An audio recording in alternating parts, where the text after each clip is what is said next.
किसी समय की बात है। एक गुरु और उनका शिष्य जंगलों में घूमते घूमते एक नगर पहुंचे। उस नगर का नाम था अंधेर नगरी। वहां का हाल देखकर गुरु और शिष्य हैरान रह गए। इस नगर में हर चीज का दाम एक समान था। टका सिर भाजी, टका सिर खाजा, चाहे सब्जी लो या मिठाई, हर चीज एक ही दाम पर बिकती थी। गुरु ने यह देखकर शिष्य से कहा, यह नगर अनोखा है, लेकिन यहाँ का हाल खतरनाक है। ऐसी जगह रहना ठीक नहीं है। चलो यहाँ से चलते हैं। शिष्य को यह बात समझ में नहीं आई। उसने कहा, गुरुजी, यहाँ तो सब कुछ सस्ता है, हम यहीं रहेंगे। मैं तो यहाँ की भाजी और खाजा खाकर आनंद से रहूंगा।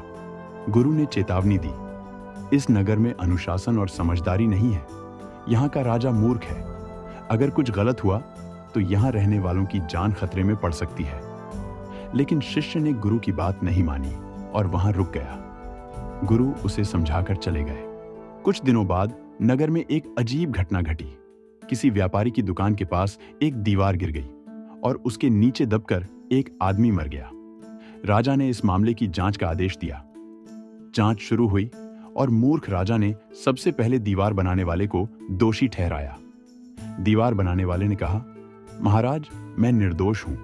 असली दोषी तो वह मजदूर है जिसने दीवार में सही ईंटें नहीं लगाईं। मजदूर को बुलाया गया। मजदूर ने कहा, महाराज, मैं निर्दोष हूं। दोष तो उस आदमी का है जिसने मुझे खराब ईंटें दी। उस आदमी को बुलाया गया। उसने कहा, महाराज, असली दोष तो उस व्यापारी का है जिसने मुझे खराब सामग्री बेची। आखिरकार व्यापारी को बुलाया गया। व्यापारी ने कहा, महाराज, असली दोष तो उस व्यक्ति का है जिसने दीवार के पास से चलते हुए दीवार को कमजोर कर दिया। मूर्ख राजा ने आदेश दिया कि उस व्यक्ति को सजा दी जाए। उस समय वह व्यक्ति कोई और नहीं बल्कि गुरु का शिष्य था। शिष्य ने राजा से प्रार्थना की और कहा, महाराज, मैं निर्दोष हूं।